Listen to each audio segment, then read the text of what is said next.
Israel, the Israelite School of Universal and Practical Knowledge, under commanding General Yahanna, presents the Lord's 55th annual Passover. That's right, the Lord's 55th annual Passover is rapidly approaching. Commanding General Yahanna is calling for all blacks, Hispanics, and Native Americans to remember what the Lord did for us by saving us from our oppressors and choosing us to be a special people unto Him, the real Jews and Israelites. Passover will be held in Durham, North Carolina. Pay your Passover fee.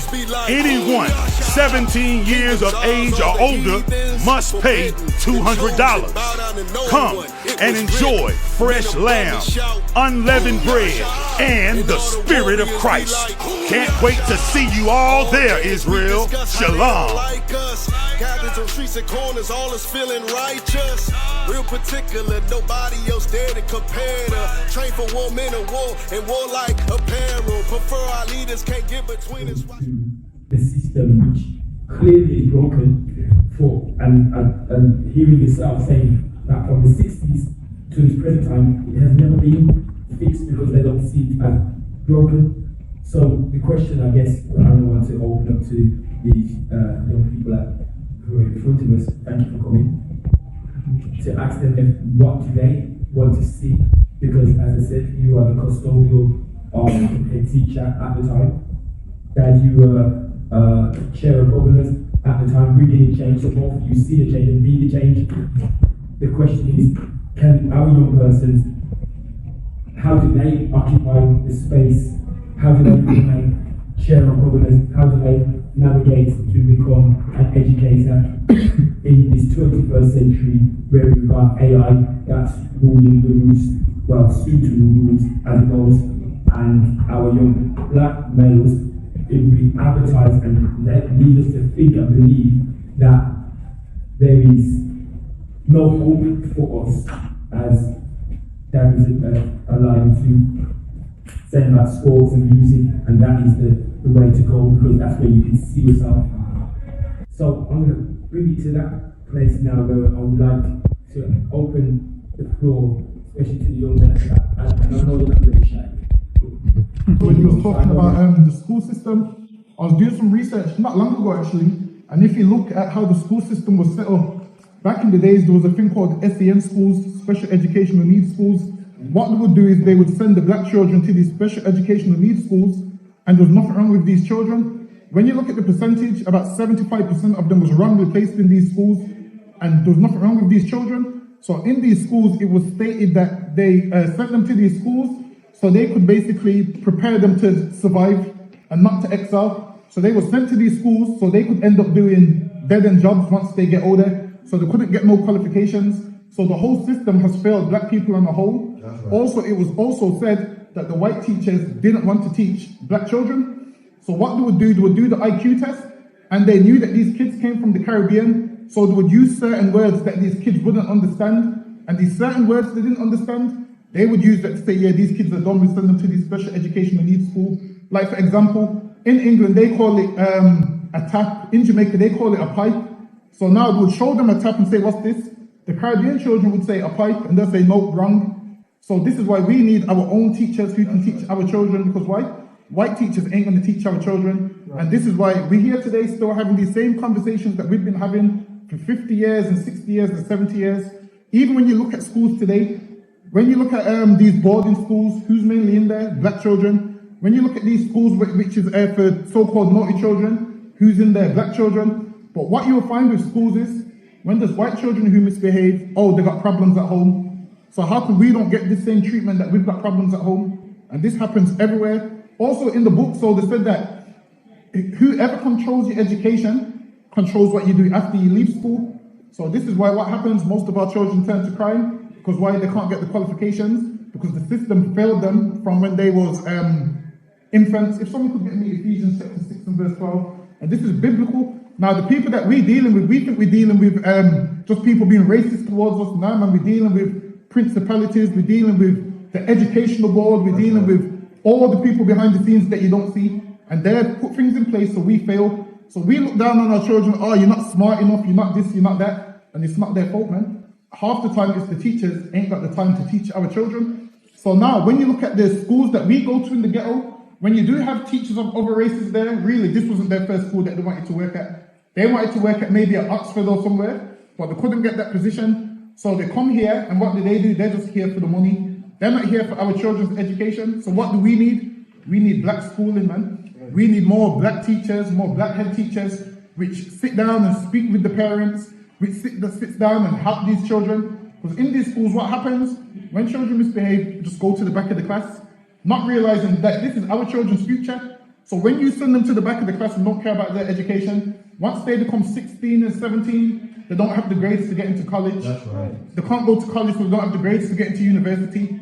And then what happens? We get trapped in the system where we end up committing crime, and then we end up going to jail, and we end up losing our life that way, going down that road. So what do we need? We need more black leaders, man. And thanks to Commanding General Yohanna of the I.S.U.P.K, we're raising black leaders all over the United Kingdom, man. Right. But if I could get the scripture real quick. This is Ephesians chapter 6 and verse 12. For we wrestle not against flesh and blood. So we ain't dealing with flesh and blood. We ain't dealing with a man that's coming to our face and being racist and pulling out weapons on us and so forth. We're not dealing with flesh and blood right now. Go ahead. But against principalities. But against what? Against principalities. We're dealing with things we don't even see, man. Principalities, people who run the courts, the educational board. I heard one of the brothers say on the panel that said white people helped him more than black people did. The thing is this, things like that, you have to remember these people took everything from us. So what they're giving you back is a crumb of what you're supposed to have. They're giving you back a crumb and you're meant to have the whole cake. So they can help you with that crumb because they've took the whole thing from you what rightfully belonged to you anyway. Right. Go ahead. Against powers. Against what? Against powers. We dealing with powers, man. I mean, do you think out of all us black people, which is all over the UK, that we can't set up businesses and we can't do these things when we're smart people? So why we got all these shops and we've been here from the 60s? That's why? Right. Because there's a system in place that doesn't want us to get these shops, man. That's right. There's somebody behind the scenes that don't want us to get these shops, don't want us to get these businesses. Why? So they send you to these special educational needs schools because if you went to a good school, guess what would happen? You would end up getting a mortgage and not renting. So they have to do that. So you have to keep giving them your money, and then that keeps them rich and keeps you poor. They can't have us on the same playing field as them. So they have to keep us poor so they can get rich, and that's how it goes. So they ruin that with education. If you want to keep a man poor, what do? Ruin his education. And where does education start? In school. So if they send you out of that school where you're supposed to get education, as you get older, you ain't going to be able to get what you're supposed to get. Go ahead. Against the rulers of the darkness of this world. Against what? Against the rulers of the darkness of this world. Against the rulers of the darkness of this world. And the rulers of this world currently right now is the white man that runs this world. He's behind the scenes, man. He's behind the curtain and he's pulling all the strings, and this is why we're in the position that we're in because of him. We look at each other like, oh, why can't we do this? Why can't we do that? Why is it that we allow the white man to pull the strings and we get one? Why is that happening? I said that I get a lot of support from the white man more than the white man. Let me give an example. I'm a social worker. I'm a okay. I went to Birmingham City Council, and the lady behind the desk was a black woman. Yes? And I said to her, I have an appointment with the chairman of housing department. She said, who said so? I said, it's my dad. I have an appointment. You see how you are talking? She never called him and said to him, they have an appointment. The man is here waiting for you. I had to ask her 3 times. 3 times to call the man, let him know I'm here. Fortunately, the man passed me and he said, Lester, why are you here? I'm waiting for you. This same woman, she was a doorkeeper. And that was my own color. So I'm going to see the white man. I did a degree in psychology, and I have to fight psychiatrists to keep bringing all black people out of prison. Why? I learned because when the white man challenged me, and said, you have the experience, I can say, yes, it is. I have the experience, not only written, but practical experience. So I'm saying, we here want to give you young men the opportunity. Come forward, listen, ask questions. I don't hide. I'm retired for the last 13, 14 years. And my daughter-in-law just said, why are you still working? I'm working because I want to help my black people on a journey. Because I wear the shoe. I feel the pinch. And I understand not all of it, but I appreciate some of the things that you are going through. I do believe it. And I want to help. But I can't help it on my own. I need your help to help me, to help you.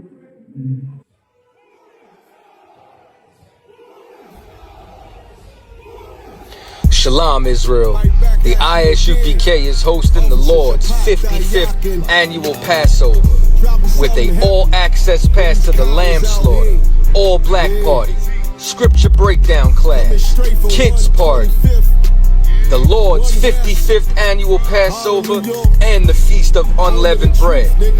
Get your all-access pass at ISUPK.com, starting with April 17th events with the lamb slaughter at 11 a.m. to 6 p.m. in North Carolina. Make sure that you get involved. Make sure that you're in the house at 1921 Strickland Road, Clayton, North Carolina. Followed up on April 18th, Thursday, the all-black party. I.S.U.P.K concert series in Durham, North Carolina at the Durham Armory. Last year we tore it down, and this year it's gonna be a whole movie. Then Friday we have the kids party with a petting zoo. On top of that, it's going to be held at the Sky Zone Trampoline Park with virtual reality included.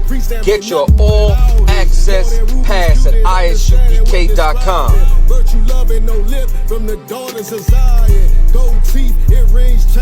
April 19th in the evening, General Hyman's scripture breakdown class. You already know we got the heavy hitter in the building, and it's going to be at the South Square Event Center. Make sure that you're in the house starting at 7 p.m. in Durham, North Carolina. Then April 20th, the moment you've been waiting for, the Lord's 55th annual Passover. Make sure that everybody's in the house, and it's being held at the last Black National Fairgrounds in Pittsboro, North Carolina, starting at 6 p.m. Also housing an actual slave quarters, which you will be able to go and take pictures and video footage in front of it. That's 191 Fairgrounds Road, Pittsboro, North Carolina, April 20th, starting at 6 p.m. with doors open at 4 p.m. for a brunch. Make sure you're in the house on time. Then April 21st, Sunday, is the Feast of Unleavened Bread at the Haiti Heritage Center, 804 Old Fayetteville Street, Durham, North Carolina. Make sure that you are in the house. If you have not booked your hotel room, there are still a few rooms available at the Millennium Hotel. Check the number. Make sure that you call. Rooms are only available while they last. The Lord's 55th annual Passover, hosted by the I.S.U.P.K.